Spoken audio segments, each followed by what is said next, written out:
चलिए जानते हैं मध्य प्रदेश के ई उपार्जन पोर्टल के बारे में, जो किसानों के लिए एक नया डिजिटल टूल है। मंडी की लंबी लाइनें और घंटों का इंतजार, ज्यादातर किसानों के लिए यही कहानी है।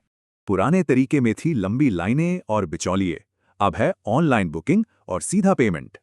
इसी का हल है सरकार का ई उपार्जन पोर्टल, मतलब एमएसपी पर फसल बेचने की सीधी और साफ व्यवस्था। तो चलिए देखते हैं इसके कुछ खास फीचर्स जो इसे इतना जरूरी बनाते हैं।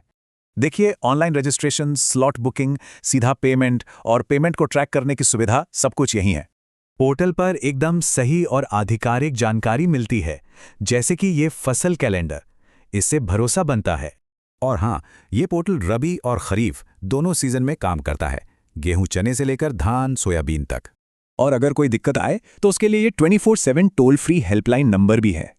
तो शुरुआत कैसे होगी? सबसे पहला और आसान स्टेप है ऑनलाइन रजिस्ट्रेशन। रजिस्ट्रेशन के लिए कुछ चीजें पास होनी चाहिए: Aadhaar card, bank passbook, mobile number और जमीन के कागजात। प्रोसेस सिंपल है। वेबसाइट पर जाएं, सीजन चुनें, डिटेल्स वेरीफाई करें, फॉर्म भरें और पावती नंबर संभाल कर रखें।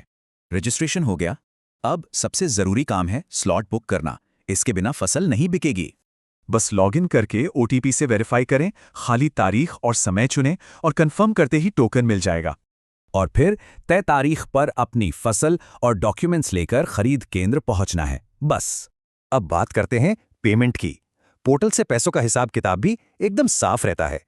पेमेंट स्टेटस चेक करने के लिए वेबसाइट पर जाएं, अपना रजिस्ट्रेशन नंबर डालें और सर्च करें। पेमेंट सीधे बैंक खाते में आता है, आमतौर पर 7 से 15 वर्किंग डेज के अंदर। तो कुल मिलाकर इस नए सिस्टम ने अनिश्चितता और बिचौलियों को हटाकर कंट्रोल किसानों के हाथ में दे दिया है। मतलब लंबी लाइनों से ऑनलाइन तक का सफर, अब ताकत असल में किसान के हाथ में है।